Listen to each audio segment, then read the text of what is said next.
என் கிருபை உங்களுக்கு போதும் அப்படிங்கிறார். கிருபைக்குள்ளே எல்லாமே என்ன செய்யப்பட்டிருக்கிறது? அடங்கி இருக்கிறது. அந்த கிருபை உனக்கு இருந்தால் போதும். உன் வீட்டு பிரச்சனை, உன் தொழில் பிரச்சனை, உன் வியாபார பிரச்சனை, எல்லா பிரச்சனைகளுக்கும் முற்றுப்புள்ளி வைக்கக்கூடிய ஒரு கிருபை உங்களை தாங்குகிறது. இந்த கிருபைக்குள்ளே எல்லாமே அடங்கி இருக்கிறது.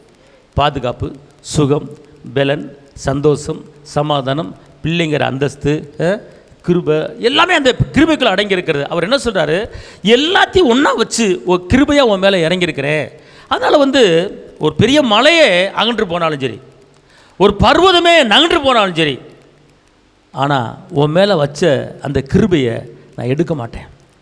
அவர் என்ன சொல்கிறாருன்னா, என் கிருபை ஒவ்வொரு நாளும் காலையில் அது உனக்கு புதுசாக நான் அள்ளி கொடுக்குறேன்.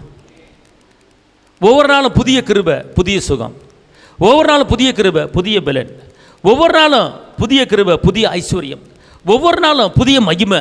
ஒவ்வொரு நாளும் புதிய அபிஷேகம். எல்லாத்தையும் புதுசாக உன்னை கொடுத்து நான் நடத்தி கொண்டு இருக்கிறேன்.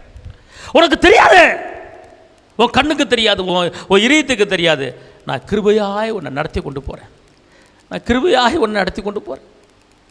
இந்த ஜனவரி மாதத்திலிருந்து இந்த கடைசி மாதம் வரைக்கும் எத்தனை அழிவுகளை உன் காது கேட்டிருக்கோம், எத்தனை போராட்டங்களை உன் கண்ணு பார்த்துருக்கோம், எத்தனை மடிந்து போகிற காரியத்தை நீ கேள்விப்பட்டிருப்பாய்.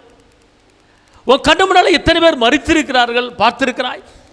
உன் கண்ணு முன்னால் எத்தனையோ நஷ்டங்களை நீ பார்த்துருக்கலாம். உன் கண்ணு முன்னால் எத்தனையோ வாக்குவாதங்களை, வழக்காடுதலை நீ பார்த்துருக்கலாம். ஆனால் இதெல்லாம் பார்த்து கொண்டு இருக்கும்போது உன்னை மட்டும் பிரிச்சடிச்சு, உன்னை கரம் பிடிச்சு, உன்னை பாதுகாத்து, உன்னை நடத்த பாரு. நிற்பதும் நிர்மூலமாகாமல் இருப்பதும் அவர் கிருபை.